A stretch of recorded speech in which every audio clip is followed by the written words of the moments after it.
नमस्कार दोस्तों, मैं दीपक पॉलिटी की पाठशाला में आपका स्वागत करता हूं। और एक बहुत बड़ी दुर्घटना जो हुई है, जो घटना हुई है, जो उन पाकिस्तानियों के द्वारा की गई है पहलगाम में, बैसरन में जो ये आतंकवादी घटना हुई है, जिसमें लगभग 28 लोग मारे गए हैं, तमाम लोग घायल हुए हैं। और इस सुंदर से आपके इस पहलगाम की घाटी को उन आतंकवादियों ने मौत की घाटी बना दी, खून से लथपथ कर दिया इस घाटी को, रंग दिया इस घाटी को। भारत अब इसका माकूल जवाब देगा, भारतीय सेना इसकी माकूल जवाब देगी और उन्हें बख्शा नहीं जाएगा। भारतीय वायुसेना हो, जल सेना हो, सभी ने अपनी तैयारी शुरू कर दी है। इन कायरों को, इन पाकिस्तानियों को, इनको माकूल जवाब दिया जाएगा। इस इतने सुंदर है, यहाँ पर आना इतना आसान नहीं था। यहाँ पर आप गाड़ी से नहीं जा सकते, यहाँ पर आप हवाई के माध्यम से नहीं जा सकते, यहाँ पर आप सिर्फ पैदल जा सकते हैं, पगडंडियों के रास्ते से जा सकते हैं, यहाँ पर आप घोड़े और खच्चरों पर बैठ करके जा सकते हैं। और यहाँ पर जहाँ पर इतनी भीड़ भाड़ के इलाकों में उन्होंने हमले किए हैं। ये सिलसिला आज से नहीं है, ये सिलसिला जब से भारत और पाकिस्तान आज़ाद हुए तब से है। उस कश्मीर के लिए पाकिस्तान की नीयत आज से खराब नहीं हुई है। 1947 में ब्रिटिश भारत जब दो भागों में बटा, भारत और पाकिस्तान, लेकिन एक बंटवारा बहुत ही खूनी था। लाखों के लाखों लोग यहाँ पर, उनका पलायन हुआ था, वो अब प्रवासी हो गए थे, ट्रेनों में भर के जा रहे थे भेड़ बकरियों की तरह।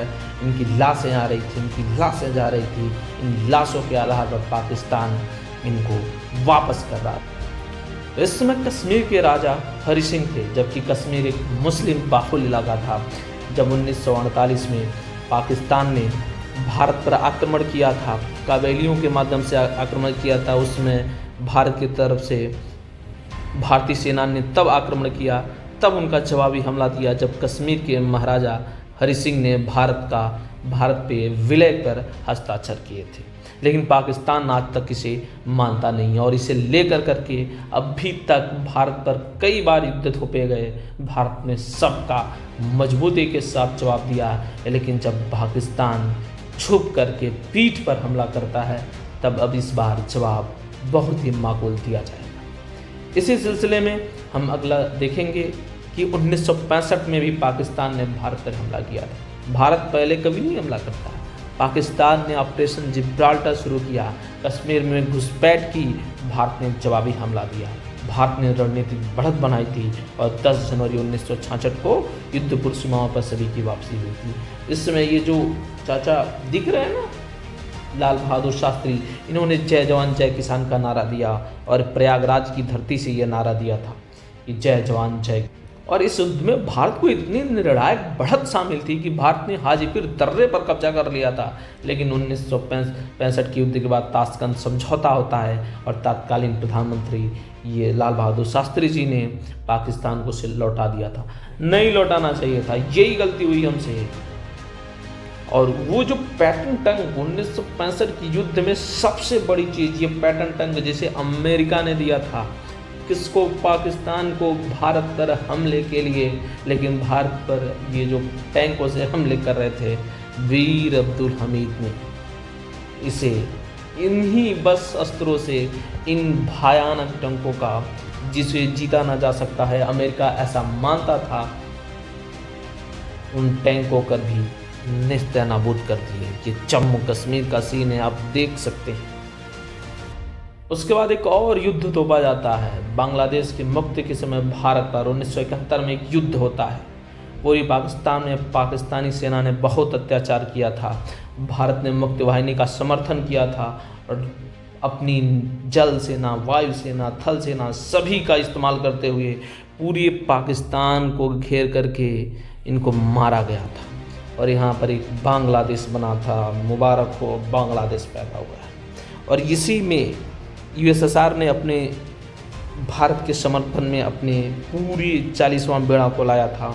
और इसी समय अमेरिका ने यहाँ पर इस अरब सागर में अमेरिका अपना 47वां बेड़ा लेकर यहाँ खड़ा हुआ था भारत पर हमला करने के लिए, परमाणु हमला करने के लिए। लेकिन इंदिरा गांधी उससे पहले ही रसिया से समझौता करके आई थी कि भारत पे हमला होगा तो आपको रक्षा करना है। भारत की रक्षा के लिए रशिया नीचे से आकर के अपनी पनडुब्बी यहाँ पर लगाए हुए था और कहता नमस्कार, हम आ चुके हैं। अमेरिका धमकी देता है कि हम परमाणु बम लेकर आए हैं। रसिया कहता है हम बहुत जल्दीबाजी में निकले हैं और हम गिने नहीं है कि कितना लेकर आए हैं। अगर भारत पे हमला होगा तो फिर इसका माकूल जवाब दिया जाएगा। यहाँ ब्रिटेन चुपचाप खड़ा होकर के देखता रहा कि क्या किया जाए, लेकिन तब तक भारत ने इस 13 दिन की लड़ाई में एक नया बांग्लादेश बना दिया था। यहाँ पर रसिया ने एक डिफेंस के लिए मिसाइलें दी थी जिसे वो खराब हो चुकी थी, जिस नाव पे रखी थी। भारतीय नौसेना ने उसे खींच करके टो करके ले गए थे, मतलब कुंडी लगा करके खींच के ले गए और यहाँ खड़ा करके इस कराची बंदरगाह पर इतना बम मारे कि लगभग 10 दिनों तक कराची बंदरगाह धुआं धुआं होके उठता रहा। उसके बंदरगाह को तबाह कर दिया और इसके बाद पूरे विश्व इतिहास में मात्र 13 दिन में भारत ने युद्ध को जीता।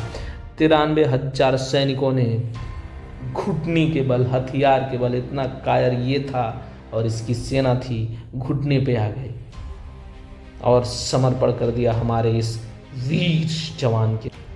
और इसी के बाद होता है शिमला समझौता, जो आजकल आप बार बार सुन रहे होंगे। शिमला समझौता, शिमला समझौता में मुख्य रूप से यही था कि भारत और पाकिस्तान अब आगे किसी भी घटना को लेकर के, किसी भी विवाद को, बिंदु को लेकर के आपस में बैठकर बातचीत करेंगे। तीसरी किसी महाशक्ति, दूसरी किसी देश, तीसरे किसी बहुत बड़े संगठन को इसमें शामिल नहीं किया जाएगा। आपस में ही इसको समेटा के रखा जाएगा और आपस में चर्चा की जाएगी। लेकिन पाकिस्तान तो कभी मानता नहीं। ऐसा ही एक बार उसने फिर किया 1999 में कारगिल। भेड़ चराने वाले लोगों ने देखा कि भारत में विदेशी घुसते आ रहे, ऐसे लोग घुसते आ रहे हैं जिन्हें पहचाना नहीं जा सकता। तब उन्होंने आके भारतीय सेना को बताया कि लग रहा पाकिस्तान ने घुसपैठ किया। भारतीय सेना ने उसकी पुष्टि की और युद्ध शुरू हुआ। उसके बाद भारत ने कई समझौते भी किए थे, जिसमें सिंधु जल समझौता जो अभी हो रहा है बार बार। ये समझौता 1960 में हुआ था, विश्व बैंक की मध्यस्थता से हुआ था।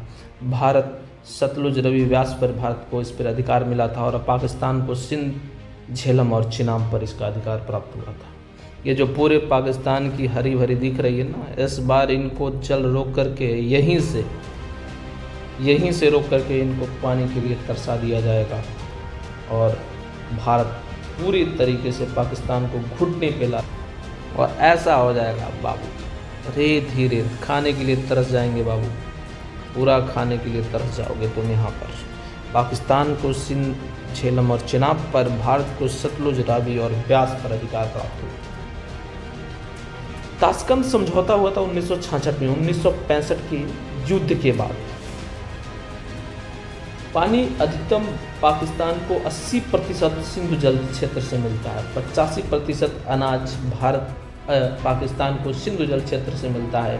25% योगदान उसके कृषि क्षेत्र यानी पाकिस्तान के कृषि क्षेत्र में 25% योगदान सिंधु नदी क्षेत्र का और 70% पाकिस्तानी ग्रामीण जो आजीविका है, एकमात्र आजीविका उनकी इस पर निर्भर करती है। 1972 में शिमला समझौता होता है, जिसमें द्विपक्षीय मुद्दे को शांतिपूर्ण ढंग से हल करने की प्रतिबद्धता को दर्शाया जाता है। लाहौर घोषणा होती है 1999 में, लेकिन पाकिस्तान उसके बाद कारगिल युद्ध को बना देता। 1980 के दशक में पाकिस्तान और कश्मीर में भी आतंकवादी भी हुए। पाकिस्तान ने खालिस्तान आंदोलन को बढ़ावा दिया, कश्मीर में अलगवाद को बढ़ावा दिया, हजारों मौतें हुई, कई सुरक्षा चुनौतियां बढ़ी। इसी तरीके का एक हमला 2001 में भारतीय संसद पर लश्कर-ए-तैयबा और जैश-ए-मोहम्मद के आतंकवादियों ने किया था। लगभग 9 लोग मारे गए थे। भारत ने ऑपरेशन पराक्रमण के द्वारा इनका सफाया किया था। 2008 में 9/11 की घटना भारत के ताज होटल पर किया गया था।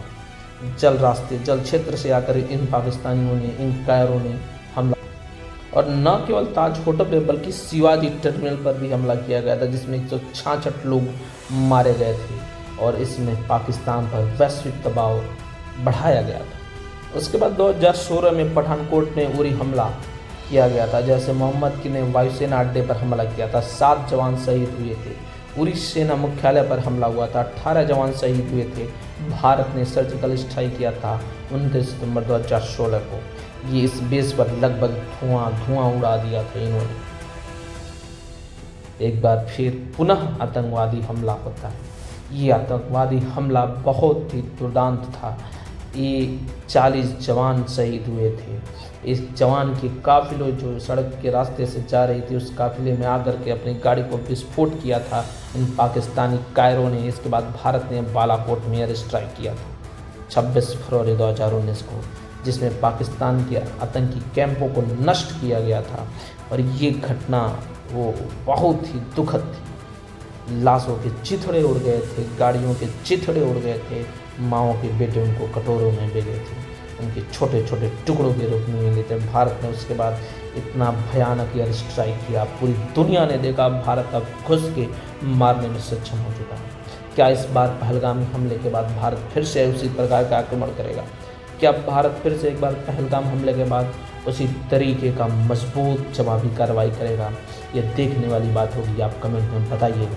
और उसी समय ये अभिनंदन, ये उड़ते हुए ताबीत तो लगभग 1970 का ये जहाज़ है। और F-16 भारत के लिए, भारत के खिलाफ पाकिस्तान को अमेरिका ने दिया था। इन्होंने मार गिराया था, लेकिन घुमाते वक्त वो पुराना होने के कारण टूट गया और वहाँ पर गिर गया। इनके आंख बंद कर लिए कि कोई कुछ देख ना पाए, ना तो साला अगला का पता कि अगली बार देख करके और ही इनको उड़ा देते। और लगभग ज़्यादा समय इन्हें नहीं रोक पाए और रात में 16 घंटे के अंदर विंग कमांडर अभिनंदन को वापस करना पड़ा। और उसके बाद रामनाथ कोविंद ने इन्हें वीर चक्र से क्या इस पहलगाम हमले का जवाब फिर दिया जाए? क्या माकूल जवाब दिया जाएगा? और यहाँ पर जैसे 300 केजी विस्फोटक लेकर आए थे, इस बार उस पहलगाम के क्षेत्र में घुस आए थे बिना सूचना के, बिना किसी सूचना के तो आए नहीं होंगे। भारतीय आईबी है, रॉ है, ये सब का फेलियर है। इस सबको जवाब देना चाहिए और उन्हें ठीक करके अगली बार इस तरह की घटनाएं होने से रोकनी चाहिए। लेकिन ये जो घटना घट चुकी है उसका माकूल जवाब देना होगा। उसको टैंकों से, हवाई जहाज़ों से, जल सेना से उसका जवाब देना होगा। और इन पाकिस्तानियों को इनको बताना होगा कि सालों तुम लोग को छोड़ा नहीं जाएगा। कमेंट में ज़रूर बताइएगा कि इन पाकिस्तानियों के साथ कैसा व्यवहार किया जाना चाहिए। वीडियो में बने रहने के लिए आपका बहुत बहुत धन्यवाद। चैनल को लाइक करिए, शेयर करिए, सब्सक्राइब करिए।